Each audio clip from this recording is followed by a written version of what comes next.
রাজস্থানের কাছে ম্যাচটা ছিল বাঁচা মরার লড়াই।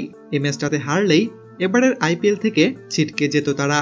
এর মধ্যে আবার গুজরাট টার্গেটও দিয়েছে 210 রানের। এ যেন আরও কঠিন এক চাপ। তবে এই ম্যাচে এই টার্গেটকে ছাপিয়ে ইতিহাসের পাতায় নাম লিখিয়েছেন মাত্র 14 বছর বয়সী বৈভব সূর্যবংশী। তিনি এই ম্যাচে যা করে দেখিয়েছেন তা হয়তো কেউ কল্পনাই করতে পারেনি। টসে হেরে প্রথমে ব্যাটিং করতে নামে গুজরাট টাইটান্স এবং বরাবরের মতো টপ অর্ডারের 3 জন ব্যাটসম্যান দারুণ ব্যাটিং করেন।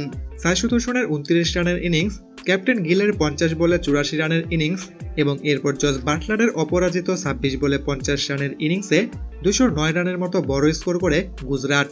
তবে গুজরাটের এই রানকে বড় কোনো টার্গেটই মনে করেনি 14 বছর বয়সী এই বিস্ময়কর ব্যাটসম্যান।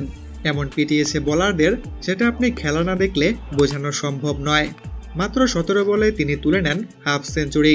এরপর তার ব্যাট এতটাই চলছিল যে মাত্র 35 বলে তিনি তুলে নেন সেঞ্চুরি, যে সেঞ্চুরিটি এখন পর্যন্ত আইপিএল এর দ্বিতীয় দ্রুততম সেঞ্চুরি।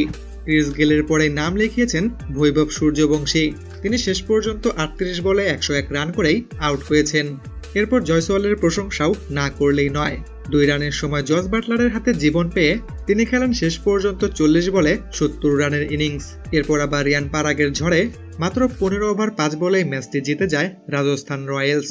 প্রিয় দর্শক, 14 বছর বয়সী এই ব্যাটসম্যানের ব্যাটিং আপনার কাছে কেমন লেগেছে জানাবেন কমেন্ট করে।